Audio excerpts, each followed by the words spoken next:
Hello বন্ধুরা, নতুন একটি ব্লগে সবাইকে স্বাগত। এখানে দেখো সরিষা আর মাছ। এই দেখো মাছের ডিম, মাছের তেলের ভাজি বেগুন দিয়ে, আর এখানে মাছের মাথা লেজ দিয়ে আলুর দম। তো কীভাবে রান্নাটা করলাম তোমরা অবশ্যই দেখতে থাকো। এই দেখো প্রথমেই আমি মাছগুলোকে ধুয়ে নিয়েছি। এখানে ধোয়ার পর এই দেখো নিশ্চয়ই মাছগুলো দেখে বুঝতে পেরেছো যে এগুলো কী মাছ। হ্যাঁ বন্ধুরা, ইলিশ মাছ নয়। সবাই জানো ইলিশ মাছ সরিষা দিয়ে ভাপা খাওয়া যায়, কিন্তু সবসময় তো খাওয়া সম্ভব না সবার পক্ষে। তো যখন খাওয়ার ইচ্ছা হয় তা আমি অন্য মাছ আনার পরেও আমি সেগুলো খেয়ে নিই, কারণ কী আর করা যাবে। দেখো সবসময় তো আর ইলিশ মাছ খাওয়া সম্ভব হয় না সবার পক্ষে। এই দেখো আবার লবণ, এবার সরিষার তেল, তারপরে হলুদ দিয়ে দেব, দিয়ে আমি সেটাকে ভালো করে মেখে নেব। এই দেখো হলুদও দিয়ে দিলাম, দিয়ে ভালো করে এবার মেখে নেব।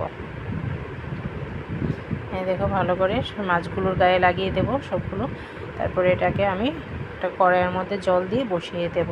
হ্যাঁ বন্ধুরা, হ্যাঁ বলছিলাম যে হ্যাঁ সবসময় তো সবার পক্ষে খাওয়া সম্ভব না, যেহেতু আমরা মধ্যবিত্ত পরিবারের লোক। তো মনে ইচ্ছে হলে আর কী করবে, সবসময় হয়তো কাঁচামরিচও দিয়ে দিলাম চিরা। তো কী করা যাবে, অন্য মাছগুলো কি সরিষা দিয়ে খেয়ে ইলিশ মাছ ভাবতে ভাবতে খেয়ে ফেলা যায়। এই দেখো এবং সেদ্ধ হয়ে গেছে। তারপর আমি কিছুক্ষণ আবার ওটাকে মাছগুলোকে উল্টে পাল্টিয়ে দিচ্ছি যাতে ভালোভাবে সেদ্ধ হয়ে যায়।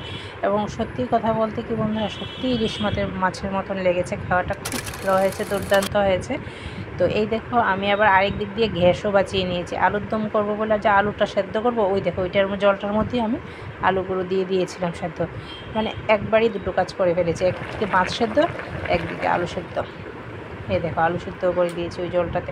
এই দেখো আমি আলুর দমটা রান্নাটা দেখাইনি, এখানে আলুর দমও রেডি হয়ে গেছে। আর যে বলেছিলাম মাছের তেলে আর মাছের ডিমের ভাজিও একসাথে করে দিয়েছি, মানে খেতে খুব স্বাদ হয়েছে বন্ধুরা। Bye bye.